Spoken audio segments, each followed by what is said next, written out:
Evening நான் வந்து கூட்டிட்டு போறேன். I love you. Love you.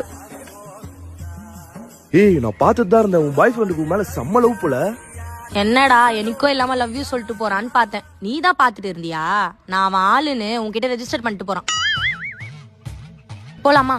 நான் உன்னை விட்டு போகும்போது ஒருத்த வந்து பேசினால, யார் அவன்? Office friend. ஆபீஸ் ஃப்ரெண்டுனா ஆபீஸ்ல வச்சு பேசணும். ஏன் வெளியே வச்சு பேசுற? ஏன் வெளியே வச்சு பேசுற? உனக்கு நான் 20 கால் கிட்ட பண்ணேன், ஏன் என் போன் எடுக்கல? வீட்டுக்கு ரிலேட்டிவ்ஸ்லாம் வந்திருக்காங்கடா, அதான் போன் எடுக்க முடியல. இப்ப கூட நான் வெளியே வந்து தான் பேசுறேன். உங்க வீட்டு பின்னாடி தான் இருக்கேன், எனக்கு உன்னை பார்க்கணும் போல இருக்கு, வா. என் மேல உனக்கு அவ்வளவு லவ்வாடா? நான் போன் எடுக்கலன்ட்டு என்ன நேர்லயே பார்க்க வந்துட்டேன். அந்த மாதிரிலாம் இல்ல, அத்தனை கால் பண்ணியும் போன் எடுக்கலையே. வீட்டுல தான் இருக்கியா இல்ல வேற எங்கேயாவது பொறுக்க போயிட்டியோ பார்க்க வந்தேன். வீட்டுல தான் இருக்கியா? போ. ஹாய் சிஸ்டர், நீங்க பார்க்க அழகா இருக்கீங்க. Thank you bro. தேங்க்யூ ப்ரோவா? ஒரு ஆம்பளை பையன் வந்து அழகா இருக்க சொல்ற அளவுக்கு மேக்கப் போட்டிருக்கனா உனக்கு இன்னும் ஆம்பளை சோக் கேக்குதாடி?